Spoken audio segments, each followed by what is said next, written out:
Hey everyone, Face here. I've actually got a pretty significant update for today.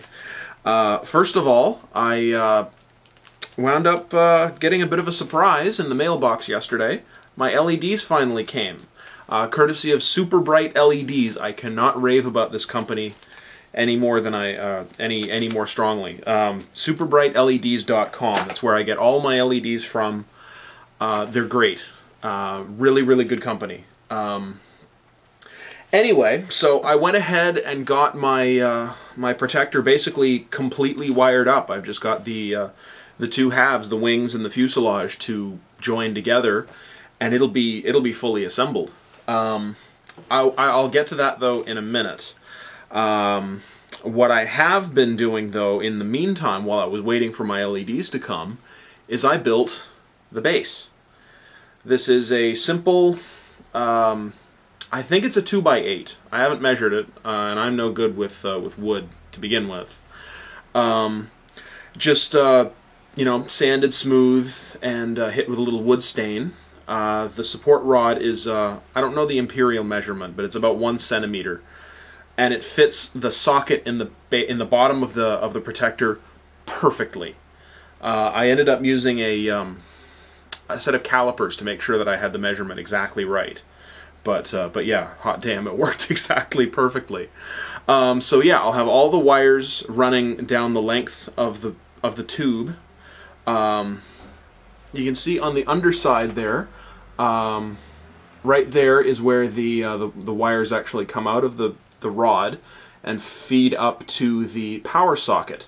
But I also figured I would add a power switch, which is something that I really wish I had done the last time I did one of these types of bases, which was for my Venator class Star Destroyer, which doesn't have a power switch. So the only way I can turn it off is by unplugging it, which leaves, you know, the cord just dangling there loosely, and it looks kind of tacky, but you know, it's too late for that. But at least I was able to learn a lesson and did it for this one. In the meantime, since I finished the base though, and I've got my ship all wired up, I was able to finish painting it this afternoon. Or sorry, I painted it first thing this morning. Once I got the wings assembled, I mean, I painted the main hull days ago, but the wings,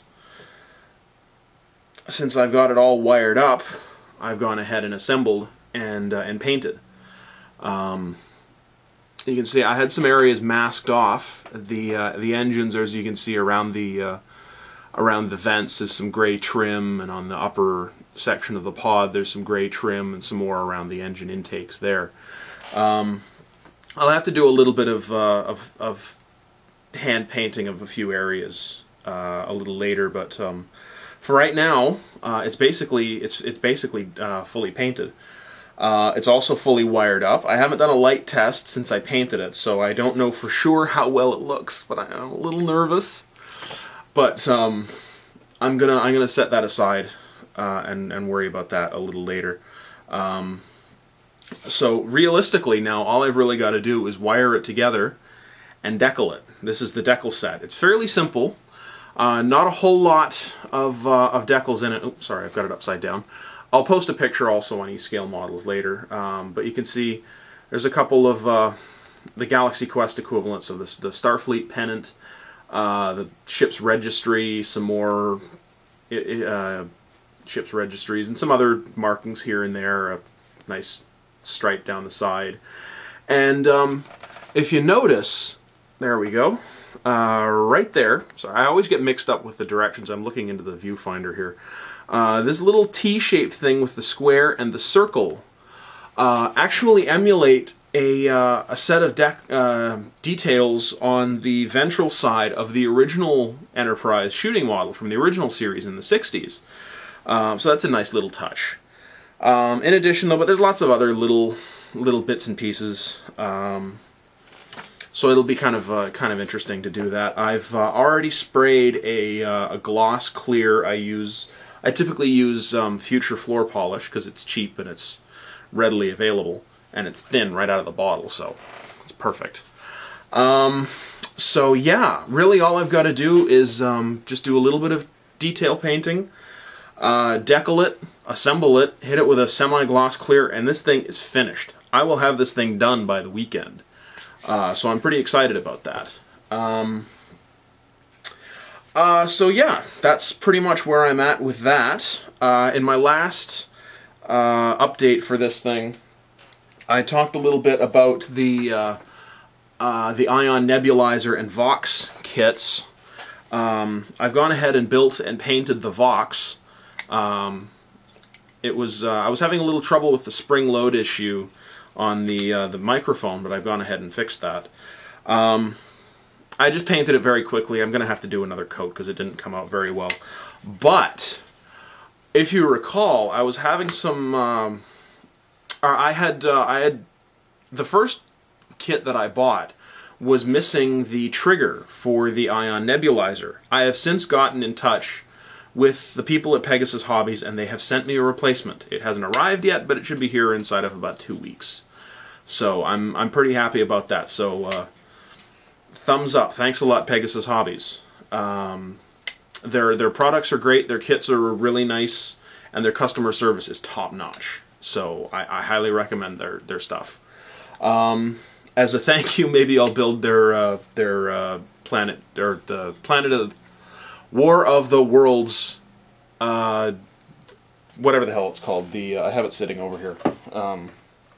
The Martian War Machine thing, as a thank you, is my next build. But it's probably going to continue to get put off because I've actually got a couple things that I've just gotten in the last few days that I'm pretty excited about. But I'm not quite prepared to reveal yet. So stay tuned for those.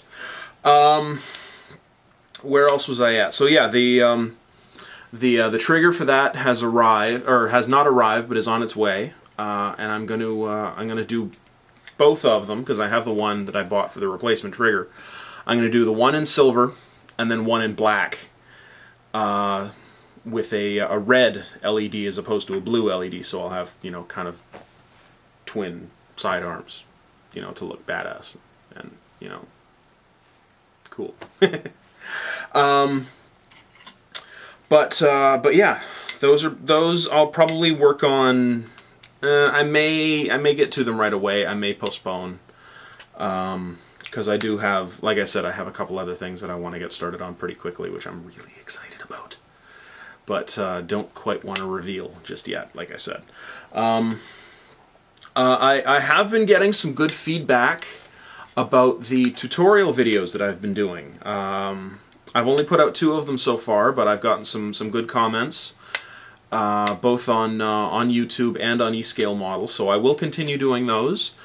It's gonna be a couple days though before I get my next one up. I wanted to try to have a video up every day, so an update video one day and then a tutorial video the next day.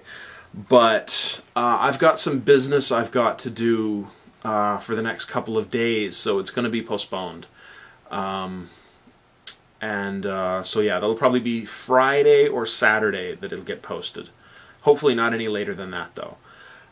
So yeah, that's pretty much all I've got to say about that.